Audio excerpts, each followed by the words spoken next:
اگر آپ نے اصطلاح پاک روح سن رکھی ہے اور آپ جاننا چاہتے ہیں کہ اس کا کیا مطلب ہے تو آپ کہاں سے شروع کریں گے؟ آپ کو بائبل کے پہلے صفحے سے آغاز کرنا ہوگا، جہاں ابھی تخلیق نہ ہوئی دنیا گہراؤ کے اوپر اندھیرے کی صورت میں ظاہر کی گئی ہے۔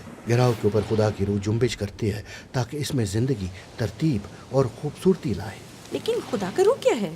بائبل کے مصنفین روح کی بات کرتے ہوئے دراصل خدا کی شخصی حضوری کی بات کرتے ہیں۔ عبرانی میں یہ لفظ رواخ ہے۔ رواح؟ جی، آخر میں آپ کو اپنا گلا صاف کرنا ہوگا۔ تو یہ ہے کیا؟ رواخ مختلف چیزوں کے لیے استعمال ہو سکتا ہے، لیکن ان سب میں ایک چیز مشترک ہے اور وہ ہے قوت۔ قوت؟ وہ کیسے؟ ایک نظر نہ آنے والی قوت ہے جو بادلوں کو جنبش کراتی اور ٹہنیوں کو ہلاتی ہے۔ ٹھیک ہے، جیسے ہوا۔ عبرانی میں یہ ہے رواخ۔ ٹھیک ہے۔ اب ایک گہرا سانس لیں۔ آپ اسے اپنے اندر محسوس کرتے ہیں۔ ہاں، ہوا کو۔ زیادہ واضح کہیں تو قوت۔ گہرا سانس لینے سے آپ جسم میں جو زندگی محسوس کرتے ہیں وہ بھی رواخ ہے۔ یہی وہ لفظ ہے جو بائبل میں خدا کی شخصی حضوری کے لیے استعمال کیا گیا ہے۔ جس طرح ہوا اور سانس نظر نہیں آتے، خدا کا روح بھی نادیدنی ہے۔ ہوا طاقتور ہے اور خدا کا روح بھی طاقتور ہے۔ جس طرح سانس ہمیں زندہ رکھتا ہے، اسی طرح خدا کا روح تمام زندگی کو قائم رکھتا ہے۔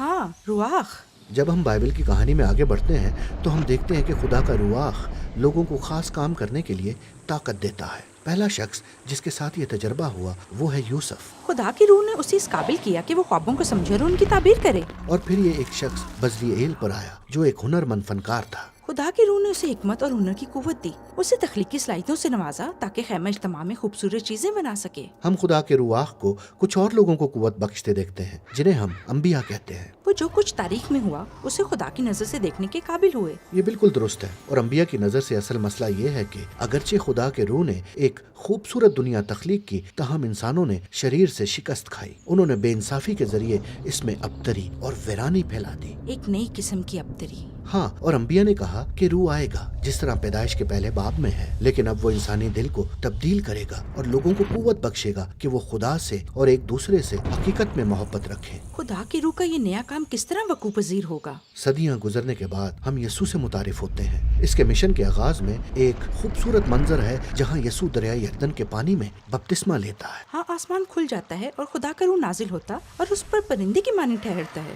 کہانی بتاتی ہے کہ خدا کا روح یسوع کو قوت دیتا ہے کہ نئی تخلیق کرے، اور ہم ایسا ہوتے دیکھتے ہیں جب وہ لوگوں کو شفا دیتا اور ان کے گناہ معاف کرتا ہے۔ وہ وہاں جہاں کبھی موت تھی زندگی تخلیق کرتا ہے۔ اب اسرائیل کے مذہبی رہنما یسوع کی مخالفت کرتے ہیں اور آخرکار اسے قتل کر دیتے ہیں، لیکن وہاں بھی خدا کا روح کام کرتا ہے۔ یسوع کے ابتدائی شاگرد جنہوں نے یسوع کو مردوں میں سے زندہ ہوتے دیکھا تھا بتاتے ہیں کہ یہ خدا کا قوت بخشنے والا روح تھا جس نے یسوع کو زندہ کیا۔ یہ نئی مخلوق کا آغاز تھا۔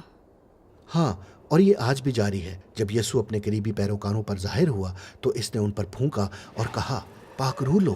اس کے بعد جلد ہی پاک روح بڑی طاقت کے ساتھ اس کے تمام شاگردوں پر نازل ہوا، تاکہ وہ بھی اس نئی تخلیق کا حصہ بن جائیں اور خوشخبری پھیلائیں اور دیکھیں کہ کس طرح خدا کے روح کی قوت اور اثر و رسوخ کے ساتھ زندگی گزاریں۔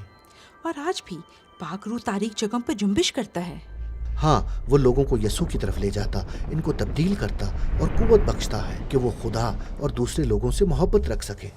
مسیحی امید یہ ہے کہ پاک روح اپنا کام ختم کرے گا۔ بائبل کی کہانی ایک رویا کے ساتھ ختم ہوتی ہے کہ نئی انسانیت ایک نئی دنیا میں رہتی ہے جو خدا کی محبت اور خدا کے زندگی بخش روح سے معمور ہے۔